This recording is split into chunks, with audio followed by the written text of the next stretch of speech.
नमस्कार, मी धनंजय विठ्ठल गावडे।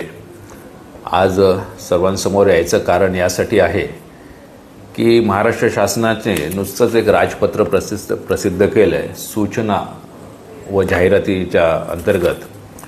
हे राजपत्र प्रसिद्ध झालं आहे 23 जानेवारी ते 29 जानेवारी दरम्यान आणि या राजपत्रामध्ये सूचना आणि हरकती मागवलेल्या आहेत। महाराष्ट्र प्रादेशिक व नगररचना अधिनियम 1966 37 अन्वये वसई विरार महापालिकेमधील क्षेत्रामधील काही आरक्षणं जी आहेत ती शिफ्टिंगसाठी प्रस्तावित केले गेलेली आहेत। यामध्ये आचोळ्यातले जे साईट आरक्षण क्रमांक होते 450 आणि 451 डम्पिंग ग्राउंड आणि STP ते गाज गावामध्ये प्रस्तावित केलेले आहेत आणि इतरही जो स्पेशल डेव्हलपमेंट झोन जो आहे SDZ म्हणून तो देखील तिथे प्रस्तावित करायचा हे सूचनापत्र आहे। या सूचनापत्रामध्ये हरकत 1 महिन्याच्या आत तुमचे जे काही ऑब्जेक्शन सजेशन्स असतील या संदर्भात ती द्यायची होती।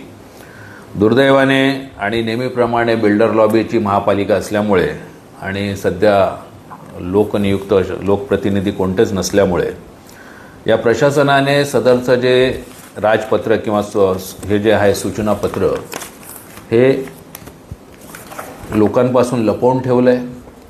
हे आम्हाला काल रात्री मिळालं। याच्यावर आज अभ्यास करून आम्ही ताबडतोब त्याच्यावरती सर्व जागरूक नागरिकांनी हरकत नोंदवावी असा प्रयत्न करतोय आणि म्हणून या व्हिडिओच्या माध्यमातून मला आपल्याला सांगायचं आहे की नालासोपारा पश्चिमेला एकूण 1550 एकरची जी शासकीय जमीन आहे, मग सॉल्ट पॅन असतील आणि त्यातले काही वॉटर बॉडीज असतील, या जागांवरती गासमध्ये सर्वे नंबर 411 आणि त्याच्या आजूबाजूच्या सर्वे नंबर 27 एकर क्षेत्रावरती डम्पिंग ग्राउंड प्रस्तावित केलेलं आहे जे सोपारा गावाला लागून आहे। त्याच्याच बाजूला STP प्रस्तावित केलेलं आहे ते जवळजवळ 13 एकरचं आहे। आता कोणताही सुज्ञ नागरिक जर असेल आणि त्याला सांगितलं की गास गावामध्ये जर आपण डम्पिंग ग्राउंड 27 एकरचं करणार आहोत तर तो कोणताही नागरिक त्याला मनाई केल्याशिवाय राहणार नाही। मग हे जर सामान्य नागरिकाला कळतं तर पालिकेत बसलेल्या YS रेड्डीला कळत नाही, तिथे जे आयुक्त आहेत अनिल कुमार पवार यांना कळत नाही। जेव्हा तुम्ही तिथे 27 एकरवरती डम्पिंग ग्राउंड बनवणार त्यातले विषारी पदार्थ जमिनीत झिरपत असतात, डम्पिंग ग्राउंडला सातत्याने आग लागत असते, पावसाळ्यात प्रचंड दुर्गंधी येते, आग लागल्यावर जो धूर निर्माण होतो याने संपूर्ण सोपारा आणि गास गाव जे आहे आणि बाजूला मला वाटतं हा सगळा प्रकार गिरीज आणि चुळण्यापर्यंत पण जाईल। ही सगळी गावांना याचा त्रास होणार आहे। वसईतले सर्व पश्चिम पट्टा या एकंदर हे जे सूचनापत्र आहे याच्यामुळे अतिशय त्रासात येणार आहे। मी याला सूचनापत्र म्हणत नाही, मी तर असं म्हणेन की हे जे राजपत्र आहे, हे जे सूचनापत्र पालिकेने प्रसिद्ध केलेलं आहे हे वसई उद्ध्वस्त करण्याचा फतवा आहे। 1550 एकरमध्ये जर भरणी केली पूर्ण, तिथल्या वॉटर बॉडीज सगळ्या संपून जाणार आहेत। वसई खाडीला लागून आहे, भरती ओटीचं पाणी वसईमध्ये कायम येत असतं, पावसाळ्यात ते वॉटर बॉडीजमध्ये सामावून घेतलं जातं।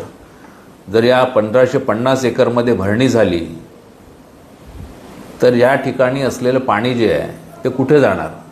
मी खात्रीने सांगू शकतो की वसईतला पश्चिम पट्टा कमीत कमी दर पावसात 5 ते 10 दिवस पाण्याखाली राहील।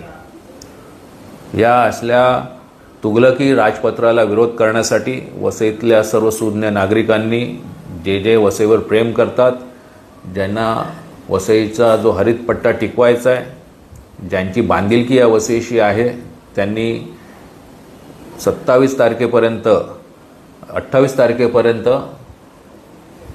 नगररचना विभाग, महानगरपालिका 3रा माळा यांच्याकडे आपल्या हरकती नोंदवाव्यात। हरकती नोंदवण्यासाठी संबंधित माहिती मी उपलब्ध करून देत आहे। हे राजपत्राची प्रत देखील मी उपलब्ध करून देत आहे। माझी या व्हिडिओद्वारे खासदार साहेब आहेत, डॉक्टर हेमंत सौरा आमदार आहेत, वसईने 3 आमदार दिलेत भाजपाला आणि शिवसेनेला महायुतीला, राजनजी नाईक आहेत, स्नेहाजी दुबे आहेत आणि विलासजी तरे आहेत. माझी या सर्वांना विनंती आहे की सर्वप्रथम आपण हा जो हरकत घ्यायचा कालावधी 2 दिवसाचा राहिला आहे, हा सरकारकडे पाठपुरावा करून हा 1 महिन्याचा करून घ्यावा, 31 मार्चपर्यंत तो करून घ्यावा.